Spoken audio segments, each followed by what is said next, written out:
Good morning and welcome to the Morning Cup. I'm Jimmy Dillon with Clubhouse RE. So is what you're doing to build your business wrong? Or do you suck at it? Or is it just not a good idea? What is it about the activities that we do to grow our business that work and don't work? I don't think it's too dissimilar to what the difference between that agent that we view as incredibly successful and the agent that we see that's not very successful. Because, look, let's face it, the world of real estate has allowed people to make a phenomenal living. And that living has been made by for sale by owners, it's been made by expired listings, it's been made by door knocking, it's been made by calls, building relationships. I mean, you name it, somebody has been incredibly successful. So what's the difference between the person who's been really, really successful at something in real estate and the person who hasn't been?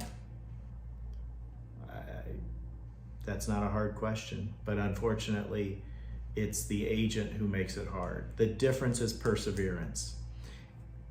I see all the time and have for years, people do the right things and they'll do them just about 3/4 of the way up the hill and then they'll stop. And when do they stop? Right before the win. That's right. Just before the opportunity would present itself. Or maybe they get that initial little win and then they stop with the continuation for the big win. Because sometimes you just get lucky. You dial in for dollars, you make that phone call on an expired listing, and voila, you happen to call one who needs to get on the market right now. Heck, my own kid, the other day, he went to one and knocked on the door. They gave him a tour of the house and said, we have to have the house sold in 30 days. I mean, it was blind luck. Now, he had to do the right things to get in the door. He had to have the right conversations. He had to know what to say, when to say it, how to say it, so that he didn't, I don't know, get kicked off the doorstep. But the opportunity presented itself because he was at the right place at the right time. So how do we do the right things and create these opportunities, but how do we get them to go in perpetuity? How do we get these things to keep going?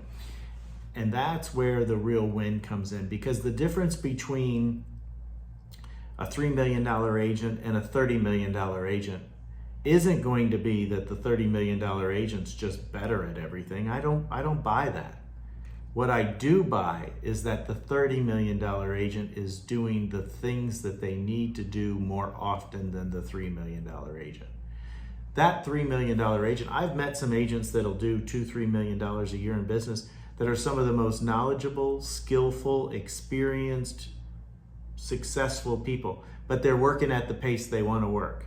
And so they choose to do that. And maybe at $3 million, they're picking and choosing the kind of clients that they want to work with. I've met $30 million agents that I've questioned if they really knew much about real estate, but side topic. We could discuss that later. No names, by the way. So what is it? It is not quitting. It is taking a process, taking something, committing to it, and doing it for an extended period of time. And by the way, an extended period of time is not a week. It's not even a month. It's not 6 months. It may be, maybe it could get away with 6 months. Maybe it's a year.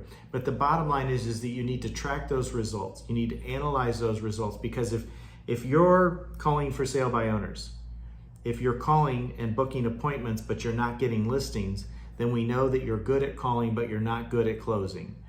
If you're call 100 and you only get one appointment, but then you list that one appointment, now we could say, well, you're good when you're in person, but you're not good over the phone. So it is doing the right things for an extended period of time, analyzing them, and figuring out where the missteps. So what do you do with that? How do you start? Well, first, let's pick your topic. So let's just take the calling expireds. So if we're going to call expireds, then the first thing we need to do is we need to have a category that says dials. These are the number of people that you called. And then we're going to have spoken to. So these are the people that you've spoken with. Then we're going to have appointment set. These are the people that you've actually set an appointment with. Appointment kept. How many people you actually went to and they kept the appointment. Listing taken. So these are the people that you made the appointments with that actually listed the home with you and then sold the home. So if we put all those categories down and we have at the very, very beginning the number of calls we made. So let's say we have 50 phone calls. So we have 50 slash marks in that category. And as we progress up the food chain all the way to closings, then we will see where the breakdown is in our process. That breakdown will identify where the opportunity is for us to get better. Does this make sense? I hope it does. Because if you actually take and break down whatever it is you're trying to accomplish, if you break it down into those steps and then track it, you will know exactly where your deficiency is. And I say deficiency, it's just something you need to practice. Something you need to get better. Whether, like I said, it's a phone call, it's getting face-to-face, it's presenting. What if you were to go all the way through that system and realize that you had called 50 people and listed 10 homes, and of the 10 homes you only sold 2? Guess what? I'm gonna say you're not very good at pricing homes, because clearly you've gotten to this point, but something about that process has not gotten you to the solds. So analyze, analyze, and analyze, but do not quit. Keep climbing that mountain. Don't stop. When should you stop? I don't know. But at least give it 12 months. If you give 12 months to it and you say, you know what, I hated this process, I'm not going to do it. Probably in month 13 it would have been a windfall, but at least you went 12. Don't stop before then, guys. Too many people start and stop. Don't do it, don't do it, don't do it. Analyze, analyze, analyze. Until next week, make it a great week. And don't forget to like, subscribe, and make a comment or two.